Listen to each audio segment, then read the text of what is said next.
All right, my friends, it is now time for the Soulful Psalms segment of Beacon of Truth. This is where we go to one of the Psalms from the wisdom literature of the Old Testament, and we break open that Psalms, the same Psalms that we hear at every Mass, and we connect them to your everyday lived experience. What's great is that this Soulful Psalm segment of the show is now its own podcast.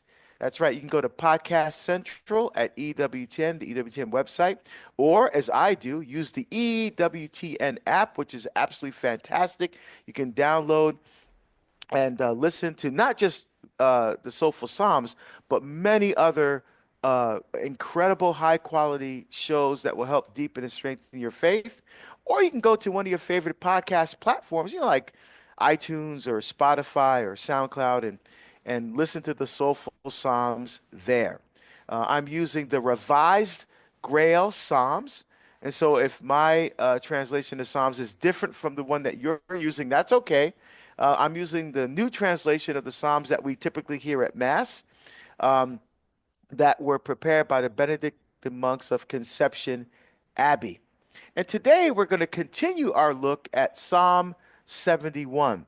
So Psalm 71 is in book 2 of the Psalms, and in that book, Psalms 51 to 72 are all attributed to David. All right, and so we've already started this psalm. Psalm 71 here has no prescript or superscript to this psalm. But when David started off this psalm, he said, "In you, O Lord, I take refuge. Let me never be put to shame."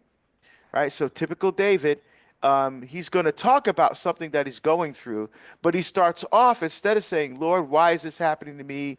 Why are you allowing this to happen?" He starts off with praising God, saying that God is his refuge, God is his strength, and then he gets into what the issue is. So we're going to pick up here at Psalm 71, verse 13.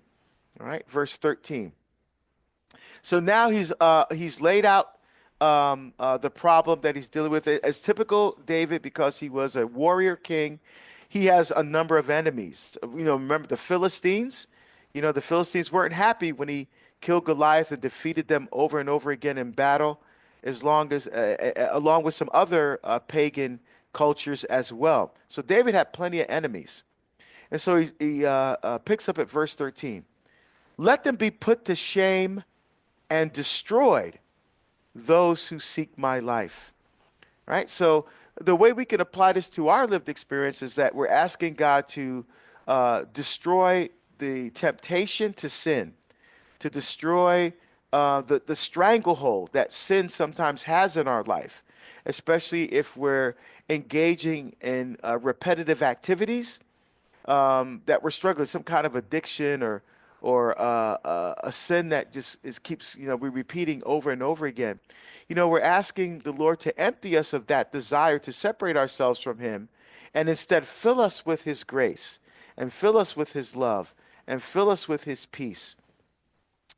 So he goes. Let's destroy those things that are seeking my life, right? Because remember, the word for death in Hebrew is mavet, which means to cut yourself off from God's life. So we want to crucify all those things in our life that are separating us from the love of God.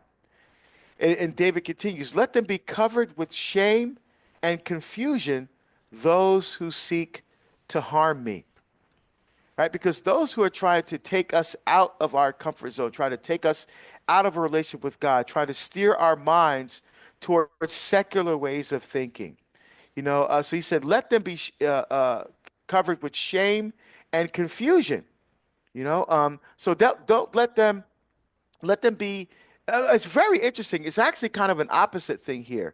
So the people who are often leading us or trying to lead us away, people who don't go to church, who don't practice their faith, who think that the secular culture, that's their religion, and they worship the God of the media or God of social media. That's their Bible. Their cell phone is their Bible. So he said, and they think they're right-minded. They think they're right thinking.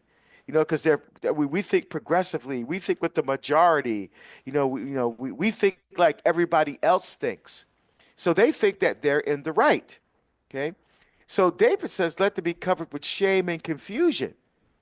So to me, that's saying, let them be filled with shame and confusion about the way that they're thinking. In other words, Lord, start the process in their life where they come to see that what they think is right thinking, where they think that, thinking apart from the will of God is a good thing, where they think they'll find meaning and fulfillment in thinking and acting in ways that separate them from God. Let them be confused about that, right? Let them be ashamed about that. And that thinking will bring them into a deeper reality of who God is in their life. So I like that. Let them be filled with shame and confusion, those who seek to harm me. So he's talking about let's work at destroying those things within myself that separate me from you, and let those who are trying to take me out of that relationship with God, let them instead begin the process of coming to conversion, coming to understand that thinking apart from God actually leads to their detriment and doesn't elevate them and lift them and help them become more of who they were created to be.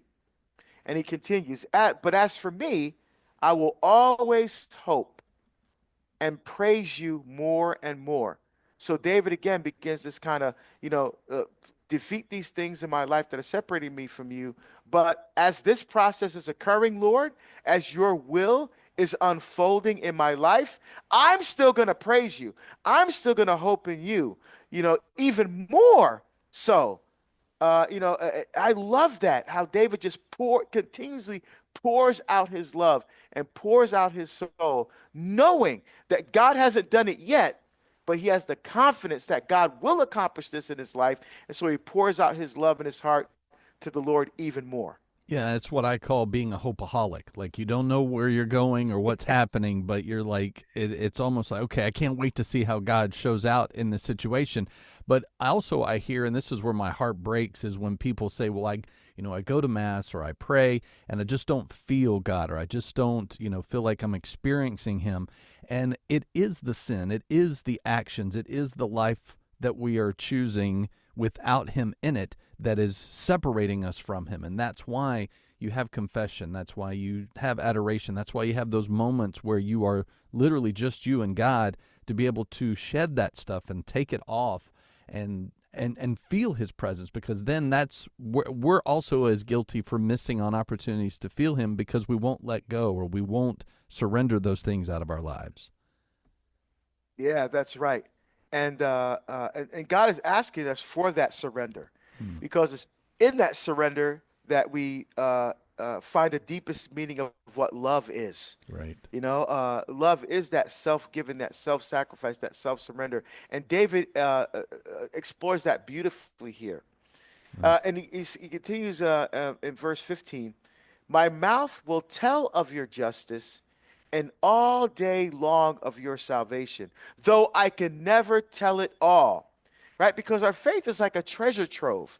The more you dig down into the treasure, the more you realize that it's bottomless, that this treasury is endless, and I love that. So he's not afraid to tell what God has done in his life. He's not afraid to witness to the power of God's salvation working in his life, though he could never tell it all. He can never exhaust the depth of God's love, the depth of God's mercy working in his life.